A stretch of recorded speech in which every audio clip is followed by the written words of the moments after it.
Boa tarde, companheiros amorosos. Que bom que nós estamos aqui de novo reunidos. É uma alegria muito grande, uma gratidão de nós podermos estar juntos aprendendo. Eu vou parabenizar a FAC e os outros centros espíritas que aqui estão presentes. Porque no momento desse, um domingo maravilhoso, onde a maioria de nós trabalhamos, nós reservarmos um espaço para vir até aqui, é ter compreendido o chamado do amor das nossas vidas, que é Jesus. Então, como nós já sabemos que nós não somos plateia única, né? Nós estamos todos acompanhados com amigos que foram também convidados para chegar até aqui, para aprender junto conosco. Esse momento eu vou pedir que a gente acerene os nossos corações, que nós possamos reunir os nossos melhores sentimentos, aquele sentimento de alegria, de poder estender a mão, de gratidão por estarmos trabalhando para Ele, e vamos dizer assim, com a linguagem do coração: Senhor Jesus, muito obrigado porque Tu nos trouxeste até aqui. Obrigado, Senhor, porque no turbilhão do mundo ouvimos o Teu chamado. Tu disseste para nós: vinde vós que estáis aflito. E aqui estamos, Senhor.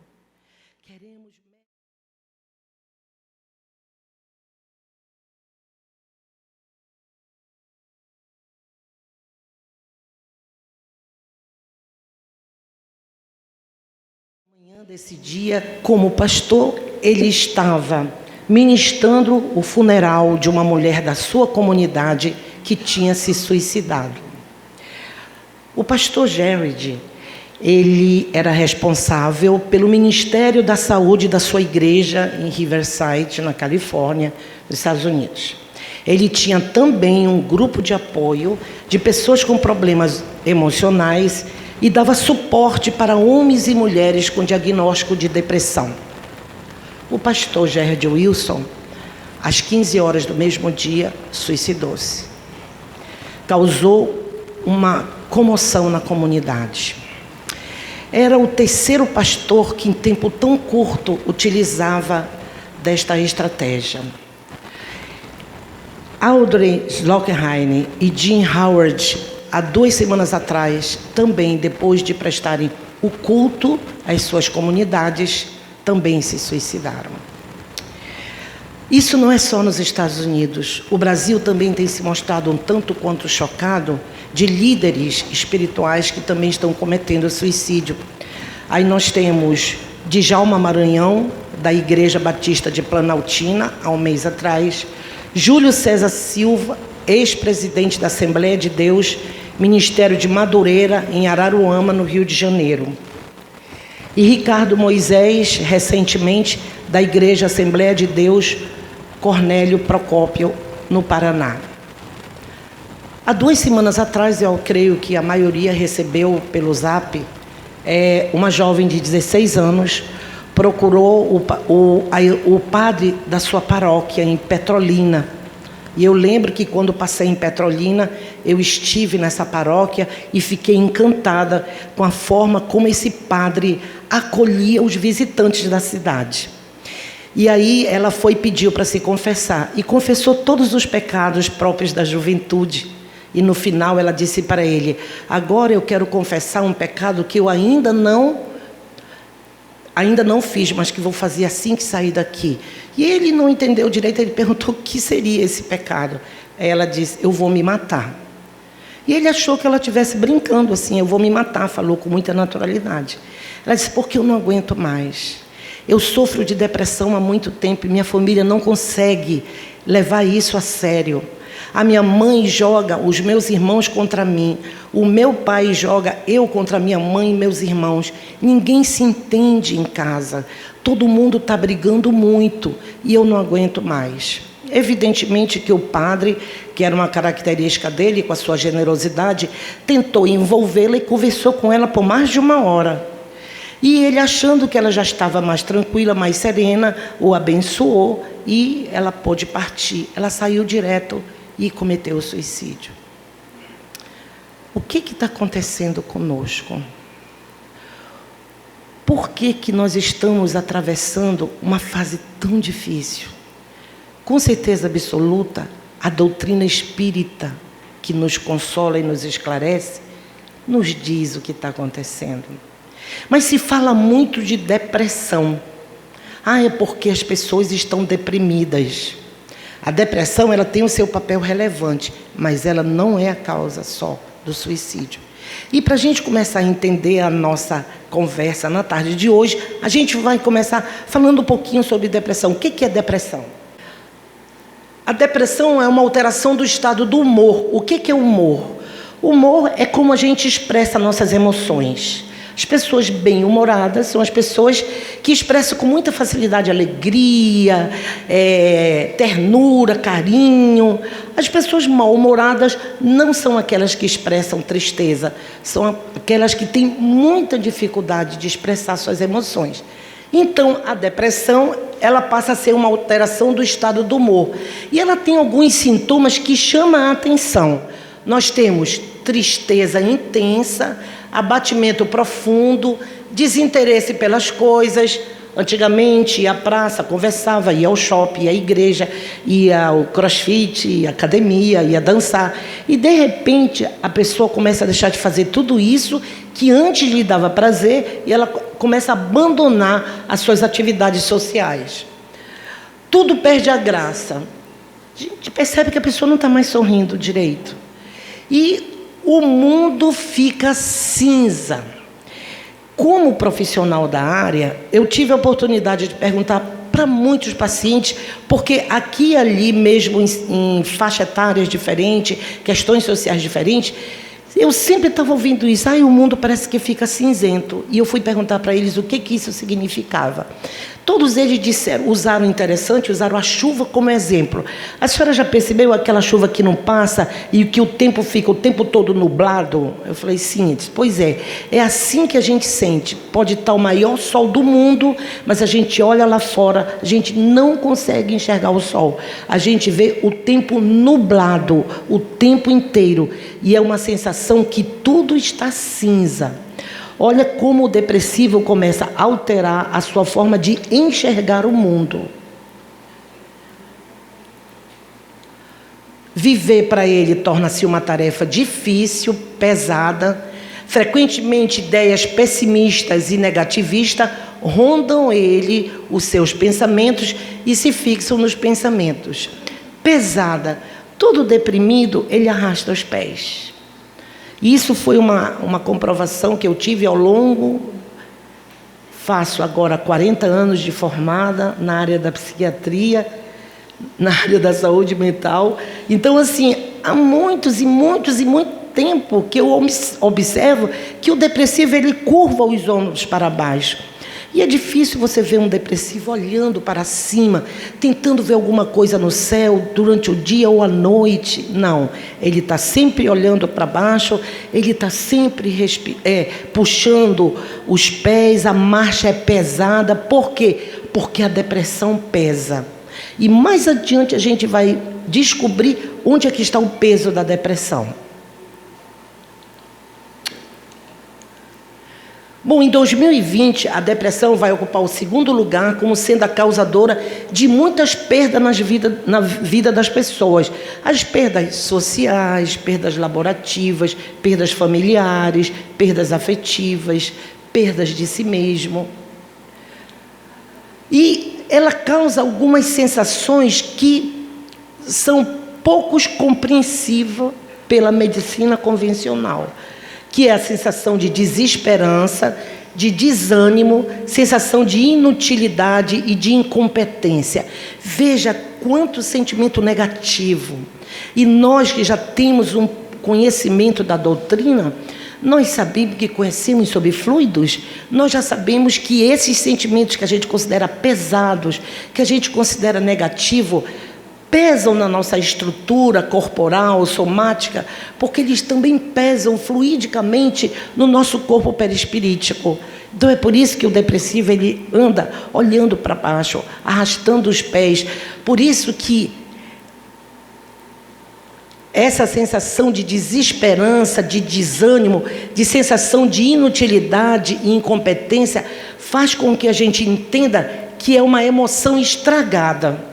O que é uma emoção estragada? Olha, emoção, ela deve circular livremente no nosso corpo, porque ela passa. Por exemplo, estamos felizes. A felicidade passa pelo corpo todo. Seus olhos ficam mais brilhantes, seu cabelo fica mais sedoso, você sorri mais, você está mais leve, você gesticula, você é gentil, simpática. Mas passa.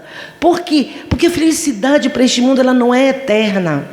Você está triste, ok? Aconteceu alguma coisa que te deixou triste. Fica cabrunhada, não quer muita conversa com ninguém, olha para baixo, fica mais isolada, fica mais em silêncio.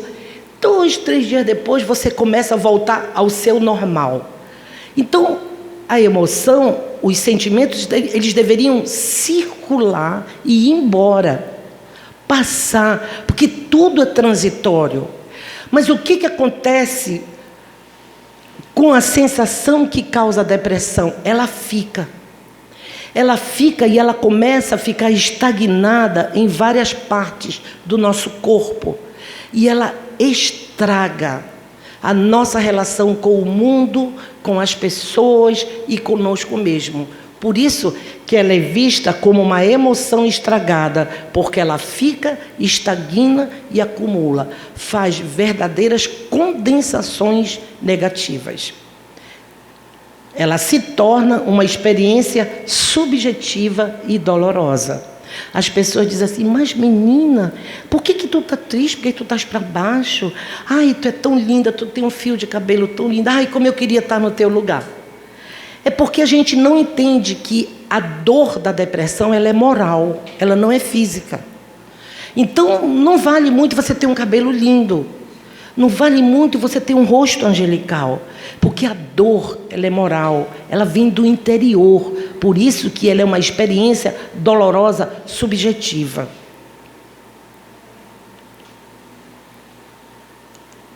Daqui a pouco eu me acostumo.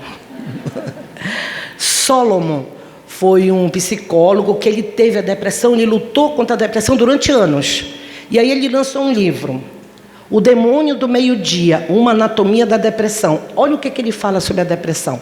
A depressão é a imperfeição do amor. E é a degradação do eu, da pessoa dificultando a sua capacidade de dar e receber afeição. Imperfeição do amor. Não do amor como nós estamos habituados. É do amor maior, do amor incondicional. Porque no estágio que nós nos encontramos, esse amor que nós vivenciamos ainda é um amor ordinário. O que significa isso? Em nome do amor nós queremos um monte de coisa. A gente quer ser satisfeito na hora, a gente quer ter coisas, a gente quer possuir as pessoas, ser dono das pessoas, das coisas que você gosta. Nós não gostamos de compartilhar. Em nome do amor a gente tem ciúme, a gente machuca, a gente fica triste, a gente fica desgostosa, a gente fica desacreditada da vida, em nome do amor. Então, por conta dessa imperfeição que nós vivenciamos o amor, é que nós ficamos deprimidos. Logo que eu entrei na faculdade, há 40 anos atrás, eu ouvi de um grande mestre, graças a Deus, hoje ele é frequentador da nossa casa, da FAC, ele disse assim para mim, um dia tu vai entender que a depressão é a doença daquelas pessoas que não sabem perder. Não sabem perder um lápis, não sabem perder uma folha de caderno, não sabem perder uma pessoa, um afeto, um emprego. Então, é a doença das pessoas que têm incapacidade para perdas. Ele tinha razão. Só que a gente precisa entender que a nossa dificuldade para aceitar perdas é devido às nossas fragilidades espirituais. Rebeldia, insatisfação, orgulho e egoísmo. Por isso que nós não queremos abrir mão de nada. Por isso que nós queremos o tempo todo que tudo seja satisfeito do jeito que a gente quer, na hora que a gente quer. Olha o ego falando mais alto.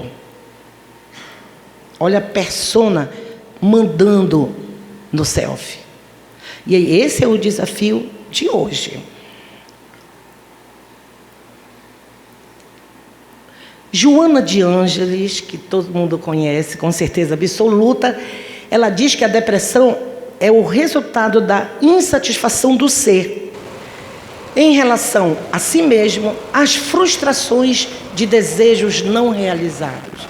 No seu livro Triunfo Pessoal, ela diz assim: impulsos agressivos se rebelam, ferindo as estruturas do ego que emergem em surda revolta, silenciando os anseios e ignorando a realidade.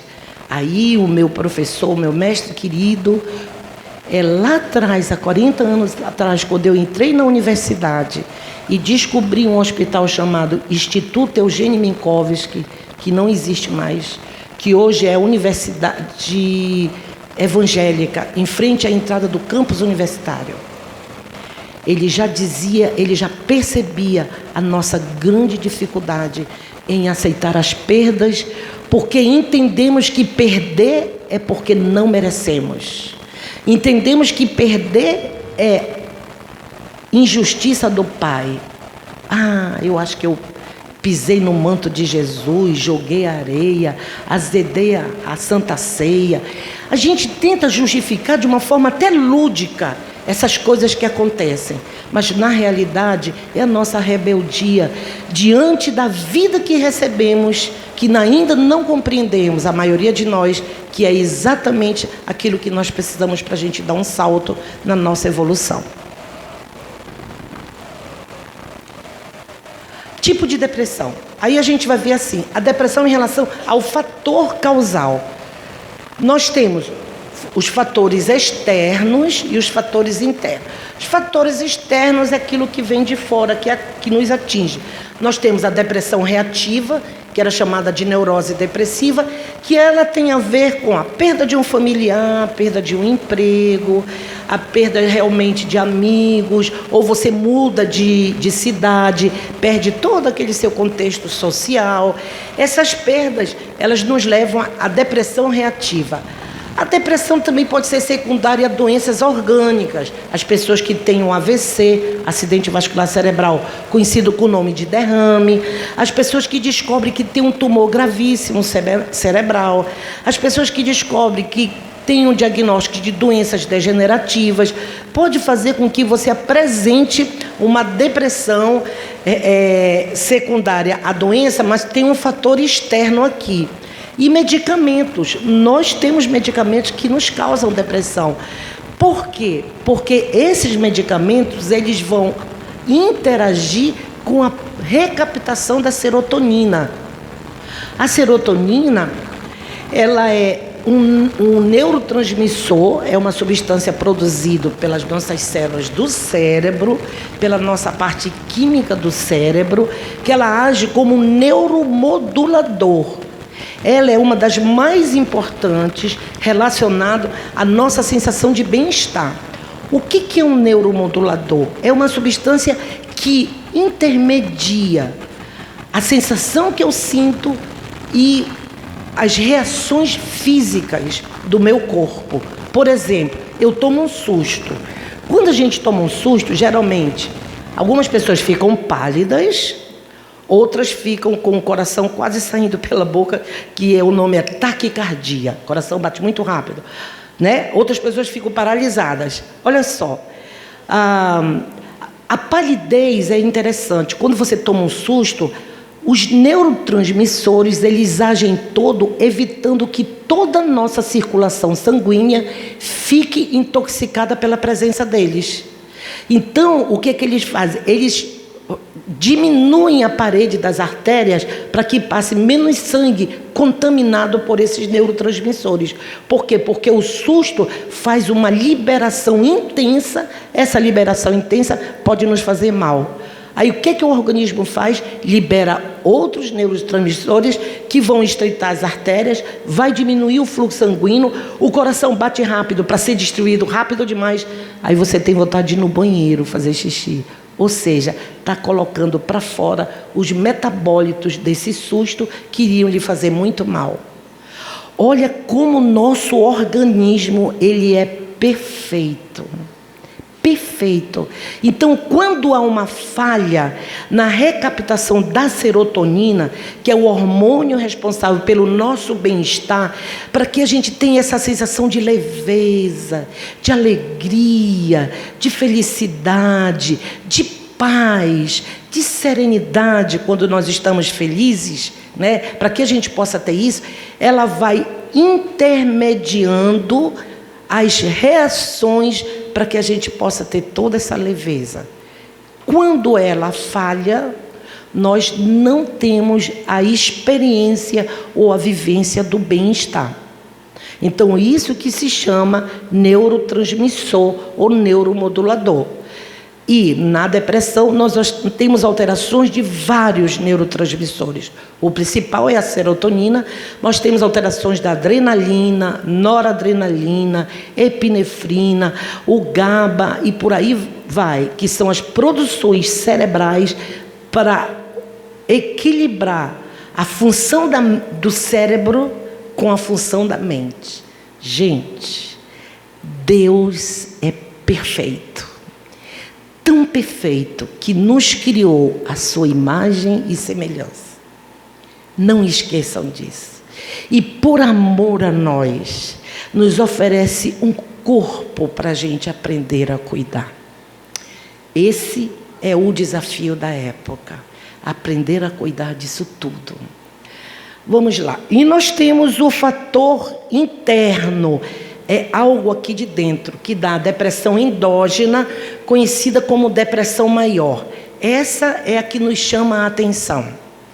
Essa é que tem desafiado todos os profissionais que estão trabalhando na área do comportamento, porque ela não tem motivo.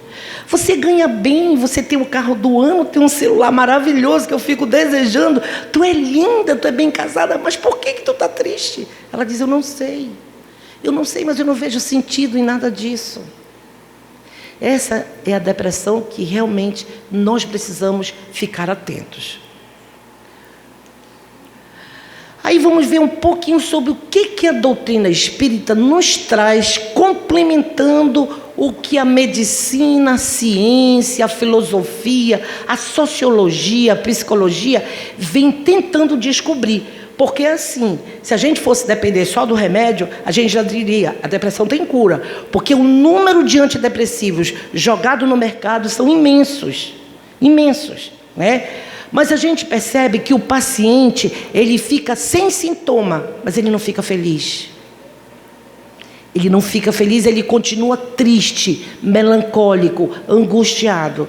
E eu escuto assim, doutora, graças a Deus, eu não tenho mais, eu consigo ir para o meu trabalho, consigo fazer minhas coisas tudinho. Ai, doutora, mas eu não sou mais a mesma pessoa de antes.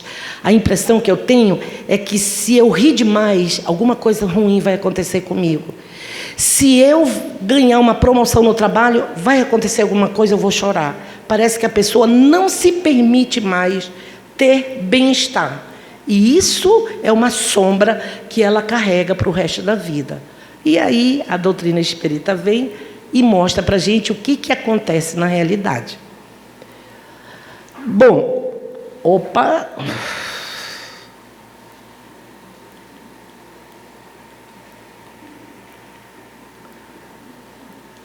Achei. O que acontece na realidade?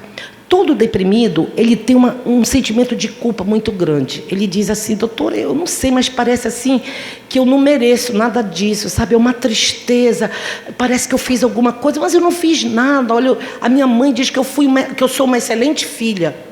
Se ela for casada, ela diz, olha, meu marido não tem queixa de mim. Então, assim, ela tem interiormente um sentimento de culpa. Essa culpa, ela está fixada no inconsciente, ela está registrada na memória perispirítica. Ela não compreende o que é isso, mas a doutrina nos traz um esclarecimento que essa culpa é o resultado de comportamentos equivocados e infelizes de encarnações passadas. E ela é presenteada com uma nova oportunidade para fazer os resgates, para fazer os reajustes, para fazer os seus reaprendizados.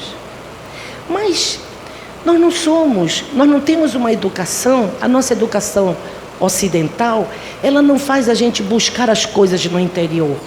A nossa educação ocidental é muito para a gente buscar a resposta, a felicidade, o bem-estar com as coisas externas. Então a gente fica sem saber entender por que essa culpa, por que esse sentimento de que nada é bom para mim, não vou conseguir nada, o deprimido assim, vamos dar uma volta? Não, não vou não, vai chover. Olha, vai ter um show, a gente pode dançar um pouquinho. Não, não vou não, pode ter uma briga. Vamos dar uma volta no shopping? Vou nada, de repente eu vou ser assaltada.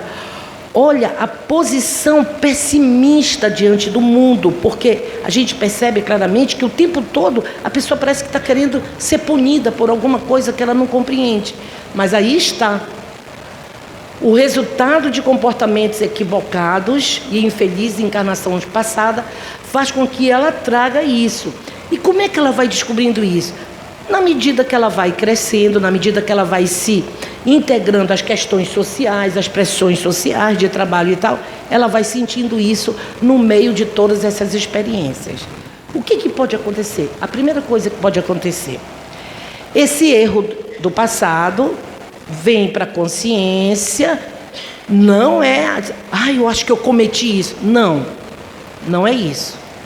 Eu começo a perceber conscientemente que eu tenho dificuldade de perdoar, que eu não aceito perder nada, que eu quero que tudo seja no aqui e agora, do jeito que eu quero, que eu não compartilho nada com ninguém, que eu acho que o mundo todo tem que parar, minha família toda tem que parar e perguntar como é que eu estou, me acompanhar, ver se eu estou dormindo bem.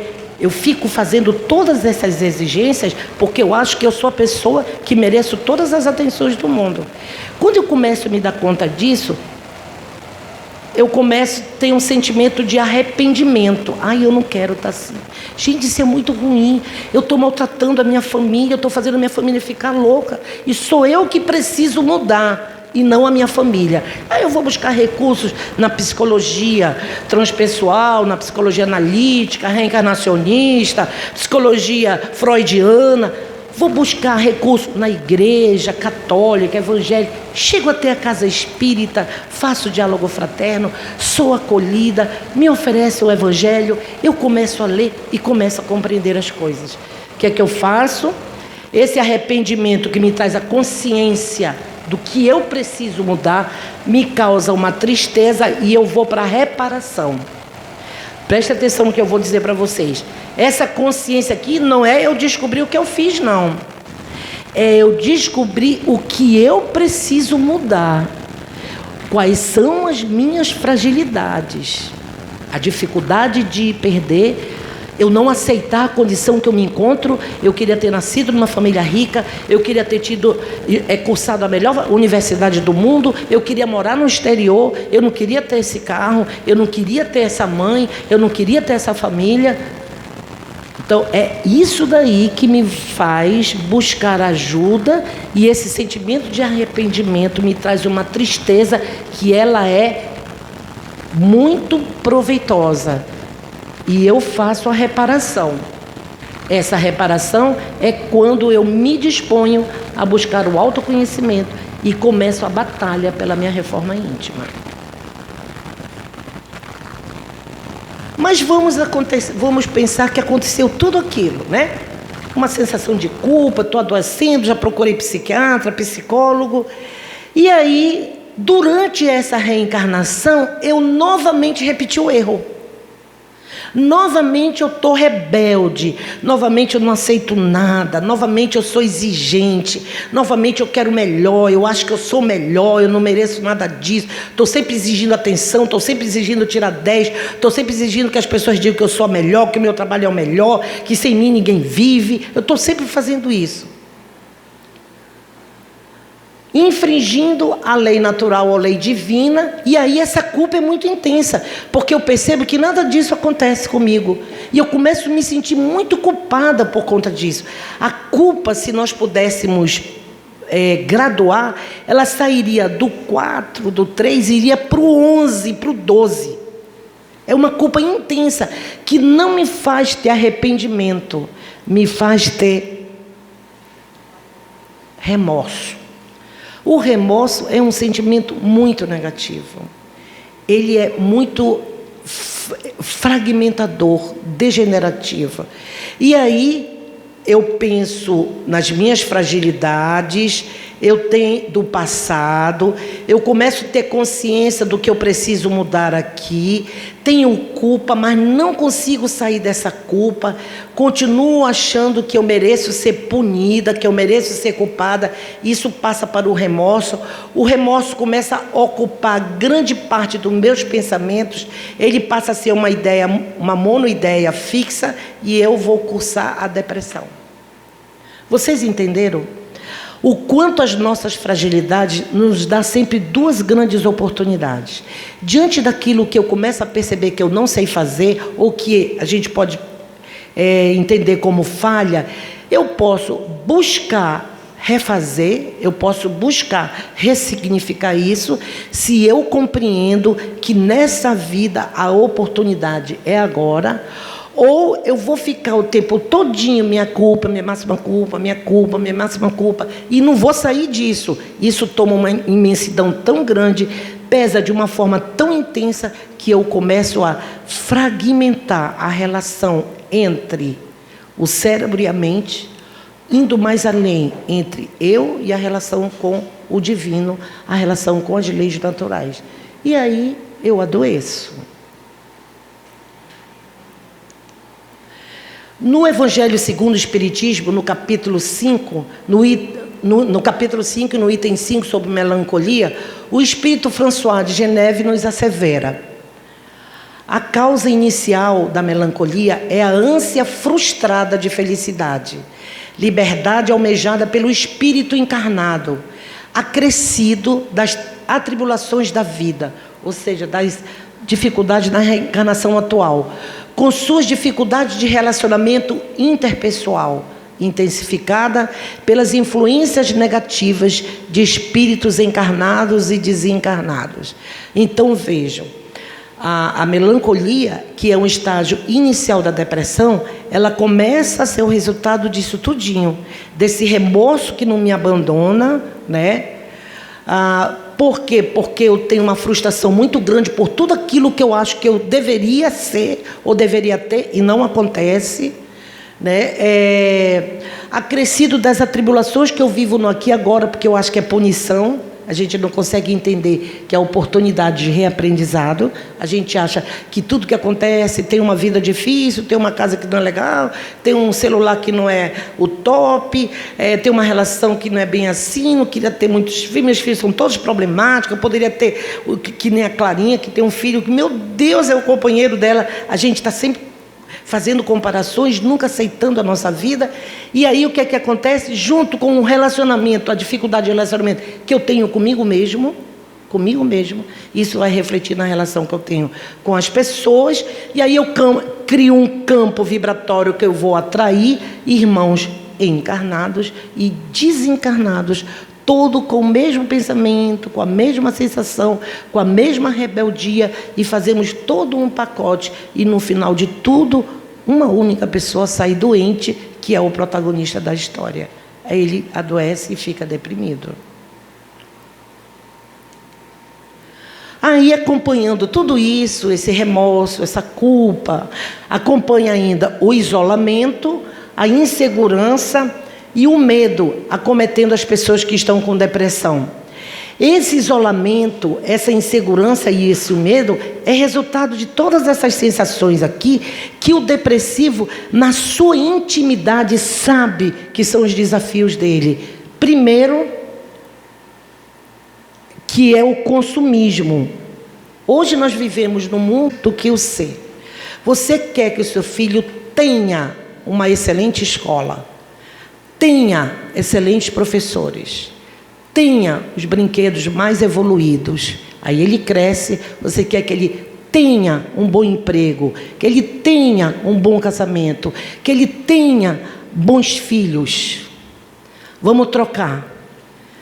Você educa e torce para que seu filho seja uma pessoa generosa, que perdoe, que seja tolerante, que seja terno, que seja grato, que seja fraterno, que seja paciente. Vocês entenderam? A nossa visão ainda é muito essa. Eu me sacrifico para dar o melhor do meu filho, para o meu filho, mas tudo voltado para o ter. Então, hoje, o desafio é que nós ainda estamos muito voltados para o ter e esquecendo o ser que está conosco, o ser que nos foi entregues sob a nossa responsabilidade, porque hoje somos responsáveis por eles, mas nós também já tivemos alguém que foi responsável por nós. Então, nessa competitividade, eu estou sempre abaixo, sempre. Porque eu preciso ser melhor, eu preciso ter um emprego, eu preciso chegar mais rápido, eu preciso tirar uma nota maior. Então, é uma competitividade imensa. Vocês já viram se já teve... de vez em quando tem umas competições, né, para correr, para não sei o quê. Mas eu ainda não vi nenhuma competição para ver quem é o mais generoso. Quem perdoa mais rápido. Quem é o não é? Quem é o mais tolerante. Vamos fazer uma competição de tolerância. Entendeu? Não, porque nós estamos voltados para isso. Quem corre mais, quem é mais atleta, quem aguenta mais. Sempre para o externo. Esquecendo que a nossa maior herança é o que a gente traz no nosso interior. Porque o exterior vai ficar na terra. Porque um dia a terra nos emprestou.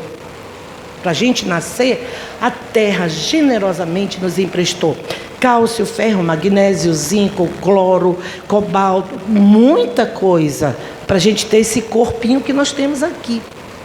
Mas tudo isso foi emprestado. Na realidade, nós vamos voltar à nossa pátria com a nossa essência. E qual é o investimento que nós estamos fazendo em relação à nossa essência? Ainda temos algumas dificuldades. A busca do prazer imediato, ninguém quer esperar mais. É pan-chan. Você bateu o olho, pô, já está se relacionando.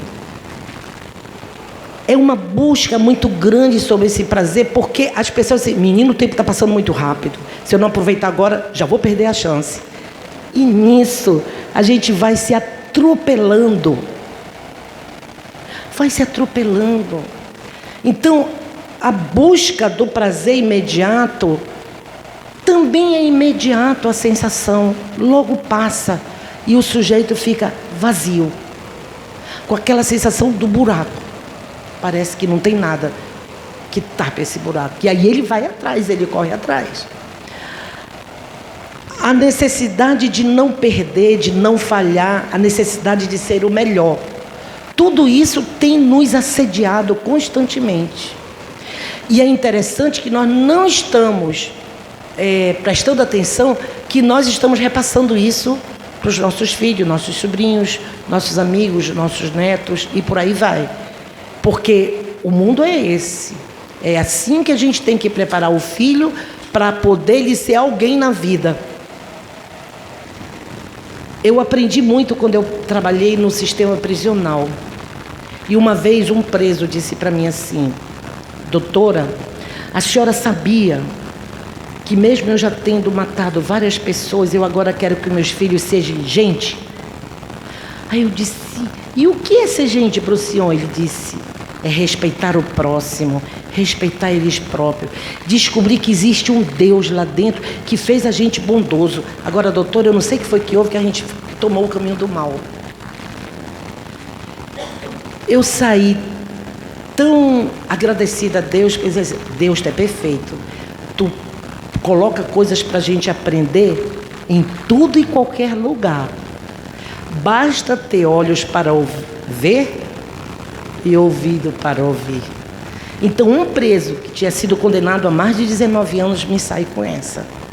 Então, ele disse, eu faço questão dos meus filhos virem me visitar, porque toda 8 filhos, todos eles eu faço uma escala. Vem 4 no domingo, 4 no outro, porque o tempo de visita é muito grande, não dava para ele conversar com os 8. Então, a cada domingo ele conversava com 4. Mas a conversa dele era assim. E um dia, eu curiosa, como que não queria nada, fiquei rondando perto dele para saber qual era o conteúdo da conversa. Chorei e pedi perdão a Deus pela minha curiosidade inútil. Porque ele falava de amor, ele falava de respeito, ele falava de ser gente, não esquecendo que nós temos um grande professor, e ele chamava esse professor de Deus. Então, é isso aí, não é? O depressivo, ele se afasta da sua essência, ele perde a sintonia com a fonte divina de energia vital. Ele constrói uma máscara, que é a persona, para enfrentar a sociedade. Não aceita suas fragilidades e nem as adversidades da vida. Tudo que acontece com ele, ele acha que é injusto. Ele se fecha em si mesmo no orgulho e no egoísmo. No orgulho porque ele não admite ajuda, porque ele é o melhor, ele merece coisa melhor, como é que ele vai pedir ajuda? Egoísmo porque ele não precisa de ninguém, ele próprio dá conta das coisas dele. As coisas que ele diz são corretas, então ele não vai admitir que ninguém questione o que ele está dizendo, ou o que ele pensa, ou o que ele está fazendo. Aí ele se sente sozinho, insatisfeito consigo mesmo. Olha como a Joana tem razão, inseguro, precisa de atenção das pessoas porque ele desconhece que ele se basta pelo potencial divino que tem. Não é que eu não precise do outro, preciso sim, mas eu também não posso carregar essa ideia de que só eu me basto. Aí eu não peço ajuda de ninguém, não compartilho nada com ninguém e acho que a opinião de todas das outras pessoas não vale, só vale a minha, ok? E aí, com todos esses comportamentos, há um gasto energético improdutivo, porque ele se compraz na autocompaixão, na tristeza e nas lamentações. E assim ele passa 6 meses, 8 meses, 2 anos, 4 anos, 10 anos, 18 anos, 30 anos, como eu já vi uma pessoa dizer, doutor, eu sou depressiva há 30 anos. Eu falei, como é que a senhora aguenta? Ela disse, eu já me acostumei. Já se acostumou a sofrer. Sofre e não evolui, porque evoluir dá trabalho. Tira a gente da zona de conforto. Faz a gente rever todos os nossos conceitos. Ressignifica os nossos afetos. E a gente não quer. A gente quer aquela resposta imediata, mágica. O comprimido da felicidade, fluoxetina. As pessoas chegam assim, doutora, passe para mim aquele comprimido da felicidade. Eu falei, a senhora já descobriu qual é? Ela diz, a fluoxetina, a senhora não sabe não? A senhora que é médica não sabe não? Eu falei, não senhora, porque às vezes eu sou tão infeliz. Então vejam, a gente substitui, coitadinha da fluoxetina. Então, você acha que tomando um remédio, a pílula da felicidade, acabou. Mas foi sério, essa fluoxetina ela foi vista como a pílula da felicidade, porque logo que ela foi lançada no mercado, o que aconteceu? Ela tirava as pessoas do fundo do poço, as pessoas ficavam de bem com a vida. Aí foi a pílula da felicidade. Mas olha só que coisa interessante. Como nós não sabemos lidar com a tristeza, com a depressão, com o desânimo, muito menos com a alegria, com a euforia, com a felicidade, as pessoas se matavam. E aí a fluoxetina foi tirada do mercado por um bom tempo, porque ela saiu da posição de pílula da felicidade, ela foi para a pílula do suicídio. Ah, tu quer te matar? Toma fluoxetina. Então vejam a nossa incompetência para lidar não só com a tristeza da vida, mas com a alegria da vida também. E aí nós temos uma coisa interessante na depressão, que é a resiliência. Não sei se vocês já ouviram falar de resiliência. A resiliência, ela é uma capacidade de enfrentamento diante das adversidades. Ninguém nasce resiliente. A gente vai construindo na medida em que eu aceito transformar aquela adversidade, aquele momento difícil, numa maneira de eu descobrir, dar a volta por cima e sair de novo adiante. Jesus, ele deu um exemplo fantástico, perseverança e resiliência, porque quando ele foi condenado, até ele chegar no Calvário, ele deu várias quedas. Não sei se foram 12 quedas ou 6, mas foram várias quedas. A cada queda que ele dava, algumas ele recebeu ajuda, outras ele levantava com muito esforço, colocava a cruz de novo no ombro e seguia em frente. Seguir em frente com mais cuidado, tentando não cambalear tanto. Isso simbolicamente é traduzido para nós como a resiliência. Diante daquela dificuldade que te bota no chão, presta atenção, dá a volta por cima, não desanima, persevera, porque mais adiante do problema, tu vai estar livre, tu vai estar em redenção, assim como ele mostrou para nós. Então veja bem, ele nos deu esse exemplo, mas esquecemos por um determinado tempo e voltamos agora, e o pessoal todo da psicologia que trabalha com o comportamento humano começa a descobrir o papel positivo da resiliência. Mas para quem tem uma visão reducionista, fica só naquelas estratégias de enfrentamento das nossas dificuldades. Mas nós que já chegamos até a casa espírita, nós que já descobrimos a doutrina espírita, o que é que acontece? Essa construção que se faz ao longo da vida tem como base o Evangelho de Jesus, o Consolador, a bússola que nos orienta, porque está lá escrito: o Pai não coloca fardos pesados em ombros fracos. Então, o Evangelho de Jesus, ele é fundamental como o princípio da nossa caminhada em busca do autoconhecimento. E aí a gente vai percebendo, cada um do seu jeito, cada um no seu momento, aonde é que eu preciso me fortalecer, resiliência, onde é que eu preciso mudar, ressignificação, a humildade de reconhecer isso, onde acima de tudo isso eu percebo o amor de Jesus, o amor de Deus para conosco, e aí a gente se torna humilde, simples, fortalecido, cheio de esperança. Aí não tem dificuldade que derrube a gente. Experimentem.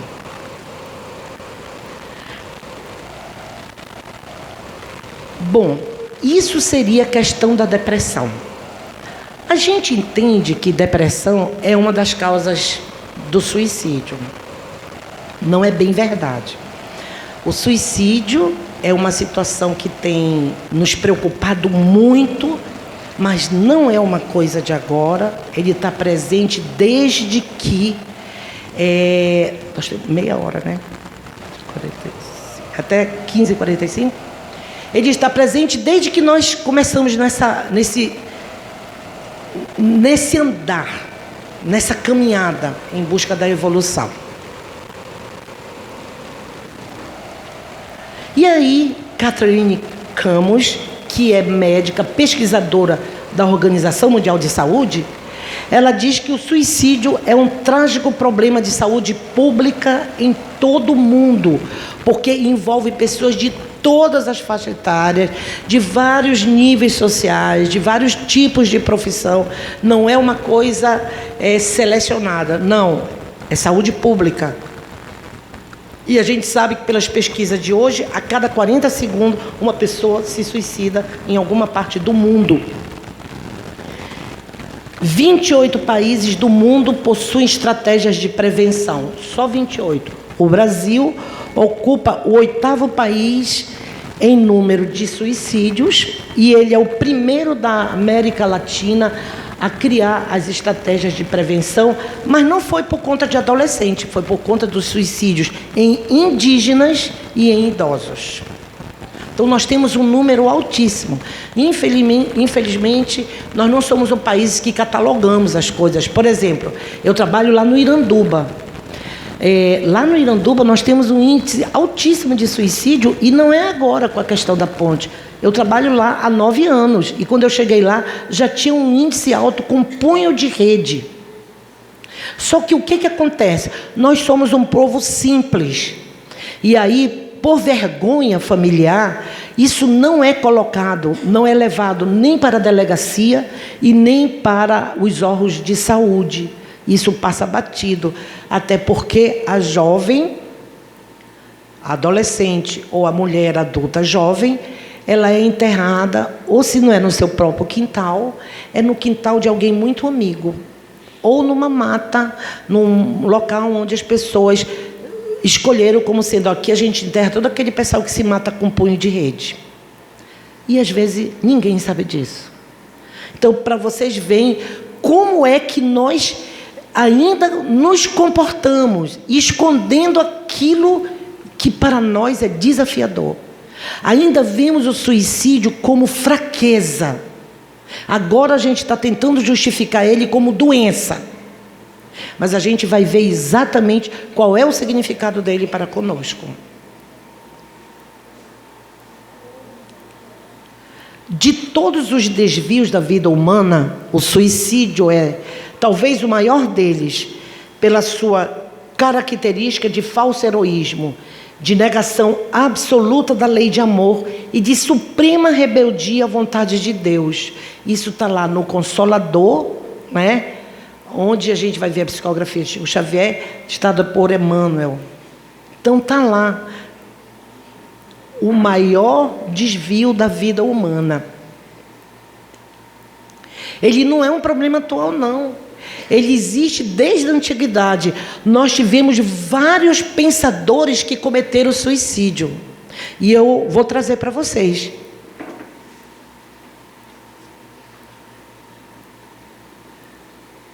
Catão, em nome de justiça e liberdade, para ir contra o Império Romano, ele se matou. Cícero, ele dizia que não valia a pena viver se você não tiver uma vida que se desenvolva naturalmente. Se você depender de alguma coisa, é melhor não viver. Sêneca, o essencial não é viver bem. Caso você não possa viver bem, é melhor se matar. Michel de Montaigne, não vale a pena viver. Se não vale a pena viver, se você acha que não vale a pena viver, se mate logo, porque aí você não está prolongando o mal. David Hume, o suicídio ele não é nem imoral e nem irreligioso, porque toda pessoa tem o direito de decidir se quer ou não quer viver. Ah, tu não quer viver? Te mata, menina. Esse é um direito teu, um direito adquirido. Então, pensadores, filósofos. Aí tem Paul Lafargue e Laura Mars. Os dois eram casados, eles se suicidaram porque eles não aceitavam as perdas que o corpo que o corpo físico e o cérebro sofriam no processo do envelhecimento. Então não é uma coisa de agora. Isso já existe há muito tempo. Mas também nós tivemos pensadores que defendiam a vida. Sócrates. Preste atenção nos nomes que a gente começa a lembrar lá do início, quando a gente começa a ler sobre a doutrina, né? Sócrates, 470 a 399 a.C.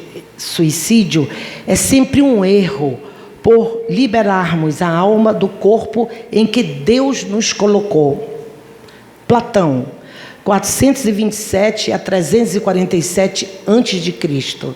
Suicídio é uma desgraça. Quem o cometesse deveria ser enterrado em sepultura clandestina. Santo Agostinho, 354 a 430 já depois de Cristo, ensinava que o suicídio era um pecado. E ele dizia assim: a vida é um bem dado ao homem por Deus, e quem a tira viola o direito divino de determinar a duração da nossa existência na Terra. Immanuel Kant, 1724 a 1804, dizia assim, defendia: nossa razão é a fonte de nossa obrigação moral, e seria quase uma contradição supor que essa mesma vontade possa destruir a si mesmo. E Albert Camus, que já foi bem próximo de nós, 1913 a 1960, ele diz assim: o suicídio nos tenta com a promessa de uma liberdade ilusória do absurdo da nossa existência. E, no fim, não passa de uma fuga de nossa responsabilidade de enfrentar ou aceitar que o absurdo vai continuar. Então, como vocês veem, essa questão do suicídio não é uma questão atual. O que acontece na atualidade? Nós estamos perdidos porque nós não conseguimos entender o porquê essa faixa etária de tão jovem e para depois de 50 anos nos desafiando. Porque a faixa etária de 40 a 55 anos quase não há nenhum registro. O registro maior é entre 12 e 22 anos e após os 58 para 68 anos. 10 anos. O que acontece? Faixa etária muito jovem e faixa etária já na senectude, já viveu muito. E porque nos últimos instantes a desistência?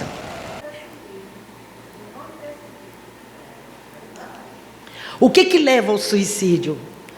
Nós temos dois grandes grupos, fatores agravantes, que é, na visão da medicina convencional, é o bullying, em primeiro lugar, a violência, o abuso sexual e o abuso físico, as doenças psiquiátricas, a primeira delas é a depressão, mas nós temos pânico, toque, transtorno obsessivo compulsivo, nós temos transtorno bipolar, nós temos transtorno de comportamento e temos as psicoses.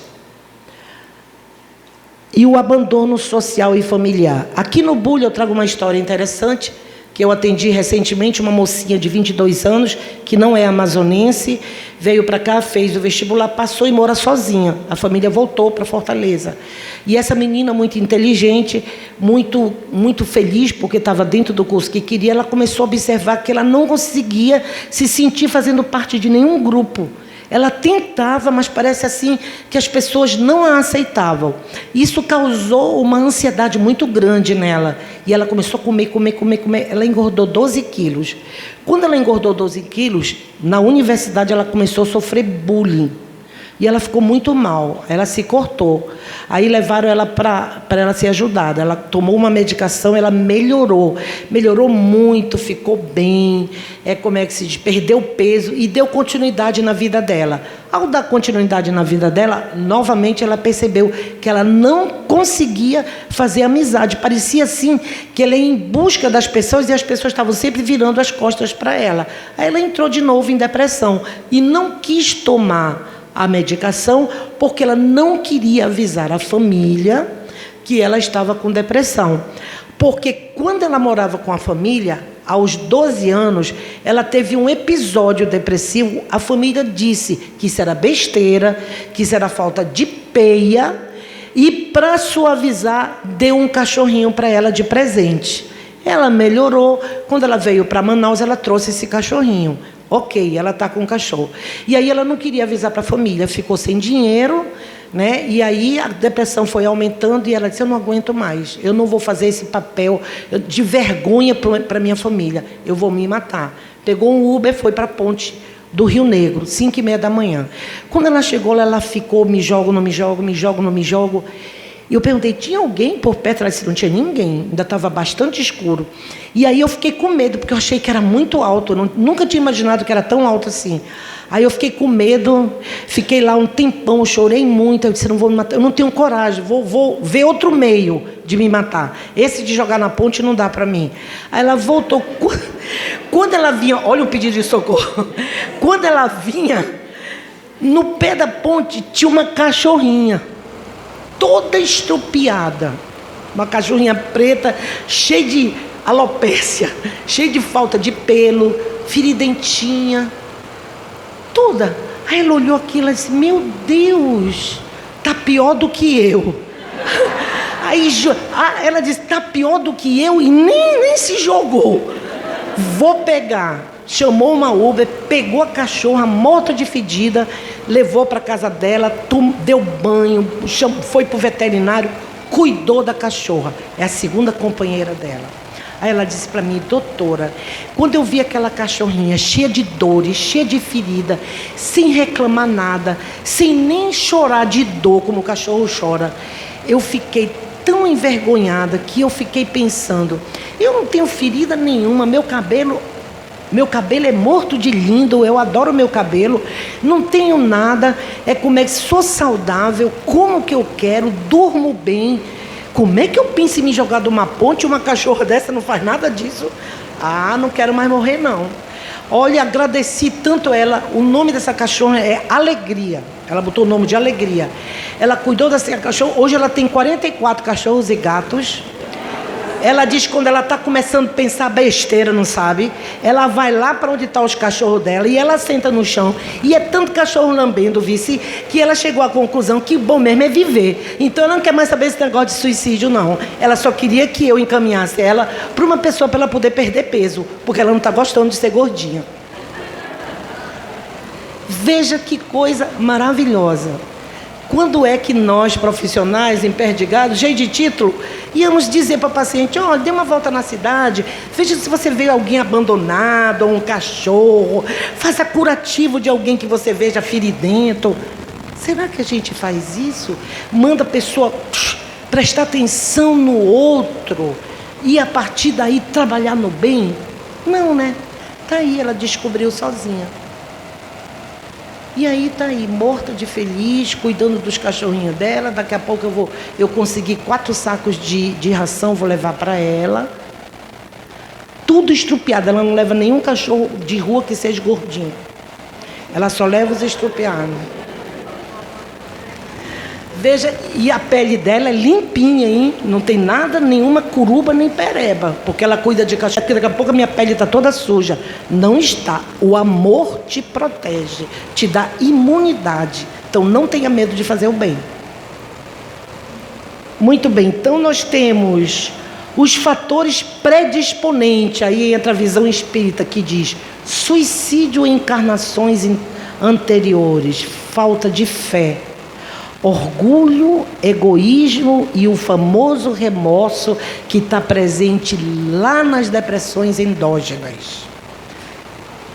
A falta de fé, não acredito que vai mudar.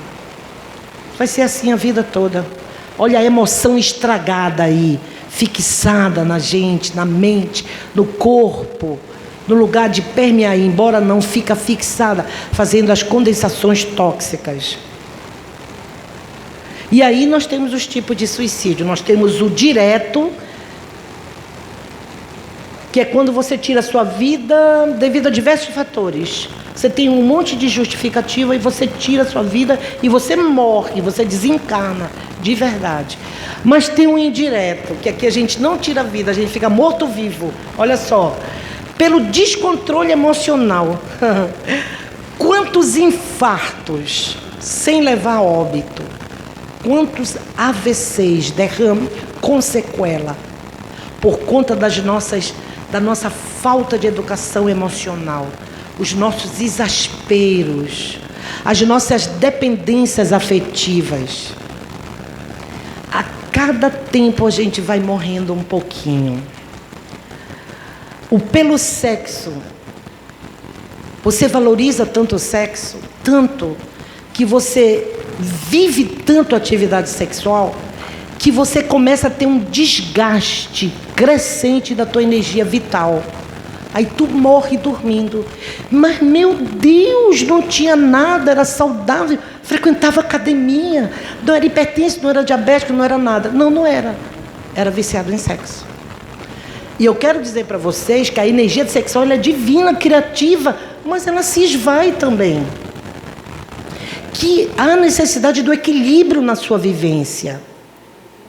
Então, quantos sexólatras, quantos dependentes do sexo, quantos viciados em sexo, muitas vezes perdem a vida muito mais cedo pelo excesso dessa atividade. Preguiça. Quem conhece a história do Jeca Tatu? É antiga, hein? Jeca Tatu, né? Olha aí, ela conhece. Era uma figura, era um personagem que era cheio de áscara e lubringoide, aquela verme, porque ele era muito preguiçoso. Mas ele era preguiçoso porque ele era cheio de verme. Por isso que hoje, quando a gente vê as pessoas preguiçosas, ixi, isso aí deve estar cheio de verme. Às vezes não é. Às vezes é a energia tóxica da passividade, não quer fazer nada. Quer que todo mundo faça por ele, ele não faz nada. E a energia, ela atrofia, ela fica condensada em determinados locais, e dependendo desses locais, ela vai interferindo na fisiologia do corpo, o sujeito morre dormindo. E causa morte desconhecida. E essas pessoas que morrem de preguiça, que isso não é só uma frase, não é comum, mas acontece, elas têm uma palidez tão grande que a gente diz, deixa eu te tocar, tu parece fantasma, de tão pálido que a pessoa é. Que a pessoa nem respira direito, tem tanta preguiça que respira pela metade. Aí não troca o gás carbônico, vai ficando pela metade, vai enchendo o balde. Chega um momento que ele está tão tóxico que ele desencarna sozinho. Uso indevido de drogas lícitas. A famosa cervejinha do domingo, do feriado, do final de semana. Não sou dependente, não. Eu paro quando eu quiser. Quando eu quiser, eu paro. Mas não quer nunca, porque todo final de semana está lá. E a gente não percebe que isso, com o tempo, ele vai lesionando alguns órgãos nobres, como o fígado, como o pâncreas, como o cérebro e o coração. Tem um cigarro. Menina, eu fumo, eu relaxo. Eu relaxo. Mas como que tu relaxa? Teu pulmão está se torcendo todinho. Ixi, que história é essa? Né? Eu fico tranquila, é só um cigarrinho. Então, quantos anos é só um cigarrinho? Eu fumo mais de 40 anos. Quer dizer, coitado do pulmão. O pulmão pede socorro, sabe como? De manhã cedo. A tosse crônica do fumante é o pulmão pedindo socorro. Por favor, alguém me ajude, eu não consigo respirar. Aí o sujeito luta entre a vida e a morte, e aí ele começa a tossir. Entendeu? Gente, não é brincadeira, o nosso corpo pede socorro e a gente às vezes nem percebe. A gente não percebe. Aí tem, que é o álcool e o tabaco, e as ilícitas usadas socialmente. Hoje, senhora, você está bem? Estou. Mas por que tu está piscando assim de vez em quando? Por que tu faz assim? Não, é porque assim, sabe, para relaxar, eu fumo um preto de vez em quando, mas só para relaxar. E quantas vezes tu precisa relaxar? Menino, sabe que eu estou percebendo que eu estou precisando relaxar? É muito que eu ando tão tensa, é a faculdade me cobrando tanto, ou então, olha, o consultório me cobrando tanto. A maconha usada de forma de relaxamento. Há muitos grupos brigando pela socialização da maconha. Hoje, companheiros, nós não tivemos maturidade nem para o anticoncepcional. Porque o anticoncepcional, ele foi liberado para que a gente pudesse fazer programação familiar, para que a gente pudesse não ter doenças sexualmente transmissíveis, e as gravidezes precoces, e foi distribuído gratuitamente. A gente é tão imaturo que a gente não entendeu a mensagem. Continua crianças de 11, 12 anos ficando grávidas, e o número de doenças sexualmente transmissíveis voltou a subir assustadoramente, assim como o HIV em pessoas idosas. Por conta dessa ideia de que o idoso, menina, tu não viveu, vai viver agora. Olha, paga R$50, tu dança que é uma beleza. Aí os R$50 são os profissionais do sexo, gente jovem, atleta.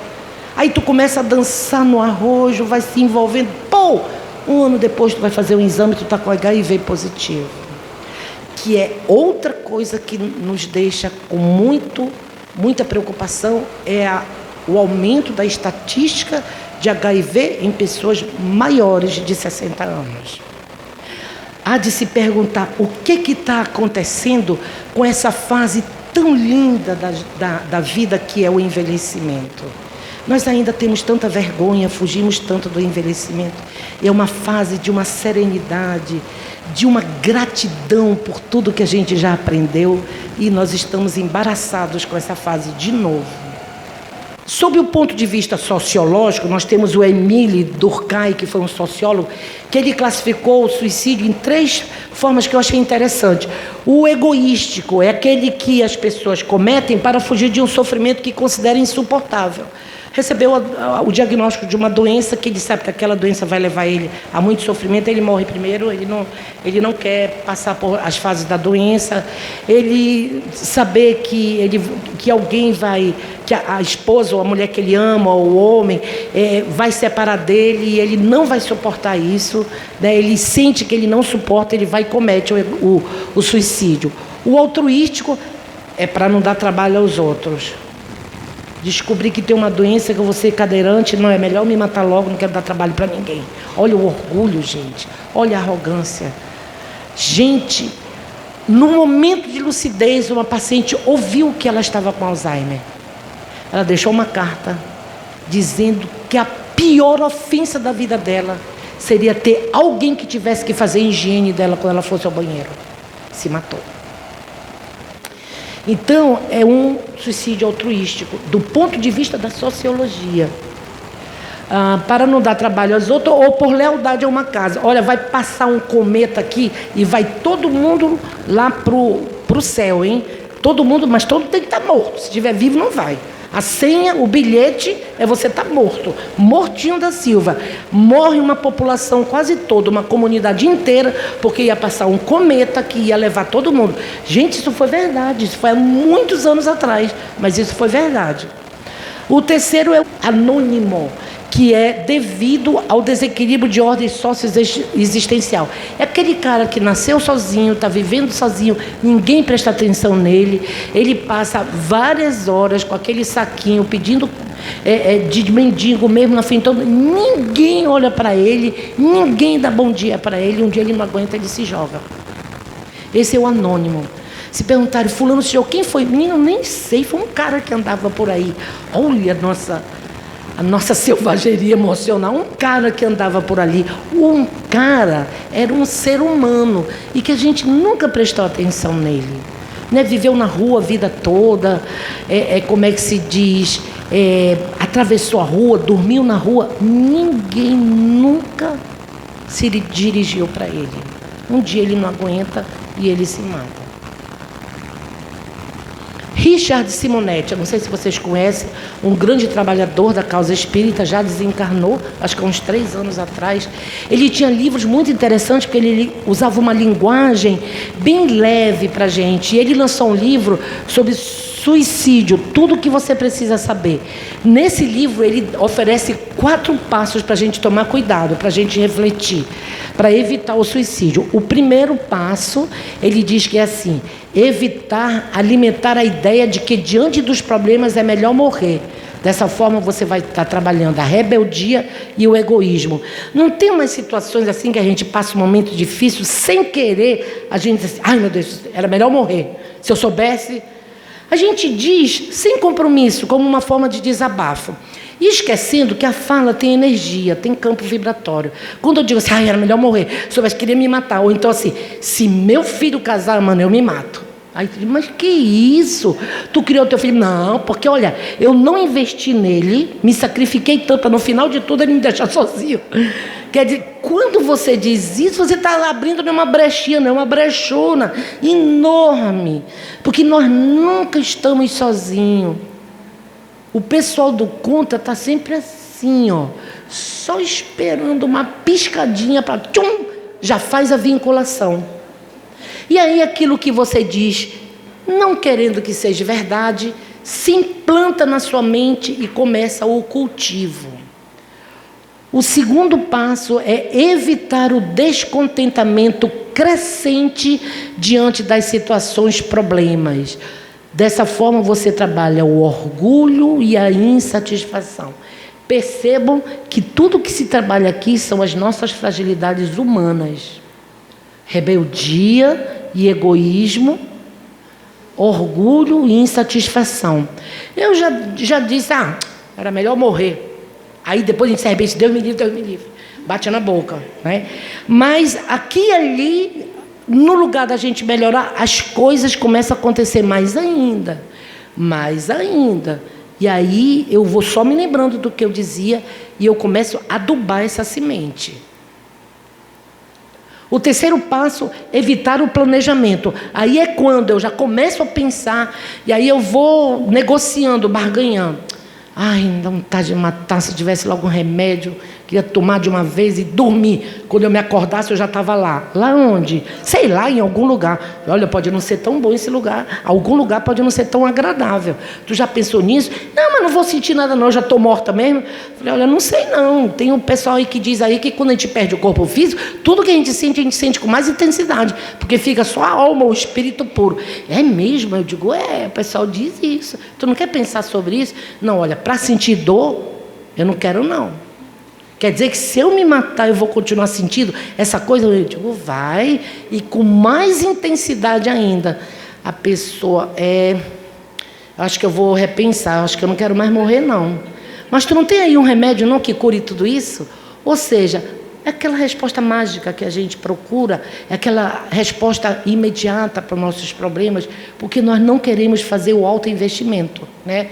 E aí, no terceiro passo, a gente vai trabalhar a ignorância, né? No quarto passo, você vai evitar a ação, a consumação da ideia. Você trabalha a falta de fé. O interessante é que a gente consiga parar aqui no terceiro passo, porque no quarto, geralmente, o resultado, a consequência é um pouco trágica, né? Às vezes a pessoa não quer morrer de fato, mas ela precisa chamar a atenção. Aí ela corta os pulsos bem aqui, o pulso aqui, ela corta aqui. E ainda tem gente assim, mas tu é muito cara de pau. Por que tu não cortou aqui logo? Agora fica cortando aqui. Ainda usou uma faca cega. Lá na gaveta tem umas afiadas que a mamãe corta verdura, tu não viu não? 2 irmãos brigando.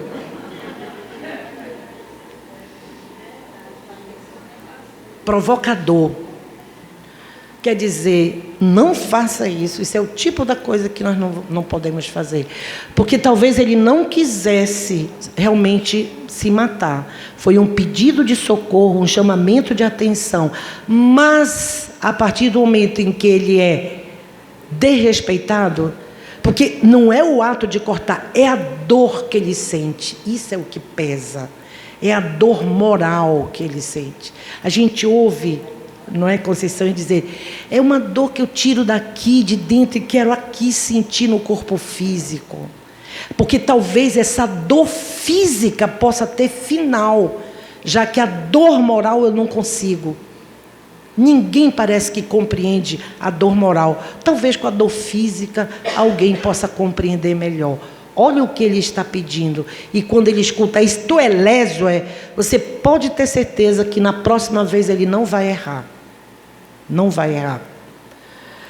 E aí, todo esse trabalho que ele faz, né, através desses 4 passos, ele formava grupos e trabalhava cada passo. Não era só um encontro, eram vários encontros para trabalhar o primeiro passo. Porque trabalhar orgulho, essas coisas todas, não é tão simples assim, né? Ele tinha um objetivo que era de transformar a covardia moral em coragem moral. Que era você compreender que, por mais que doa, você pode fazer o enfrentamento, porque você não está sozinho. Entendemos a tua dor, sabemos do tamanho que ela é, por isso a proposta é compartilhar.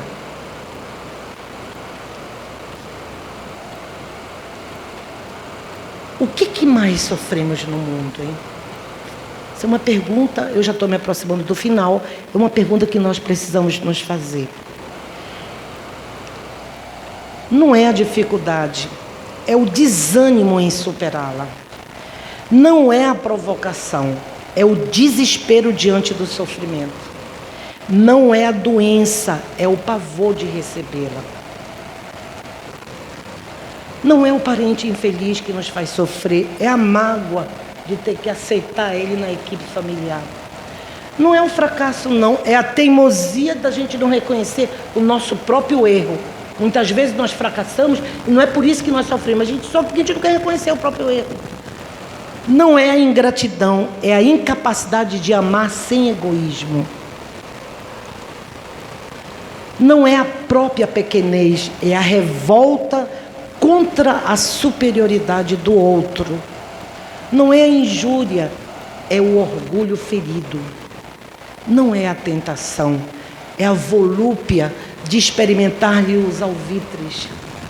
Não é a velhice do corpo, é a paixão pelas aparências. Conclusão.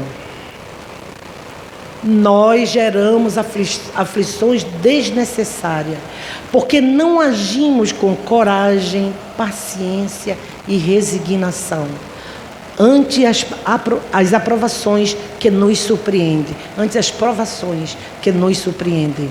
Essa atitude de falta de coragem, falta de resignação, falta de perseverança, de fé, é a covardia moral, que ela é consequência da ignorância a respeito do verdadeiro objetivo da vida e dos complexos mecanismos que nos convidam a evoluir.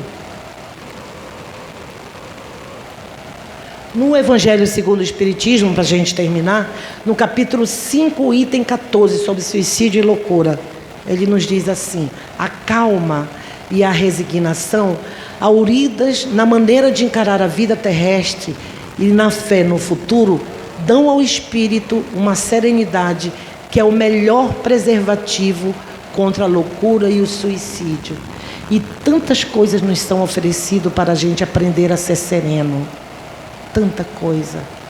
O Evangelho no lar, a leitura edificante, os grupos de relaxamento, de meditação, o recolhimento para a gente saber como é que foi nosso dia, não acumular coisas, esvaziar a nossa xícara de vez em quando, a nossa xícara mental. Tantas coisas nos são oferecidas. Então, que a gente possa pensar sobre isso. Muito obrigada pela atenção.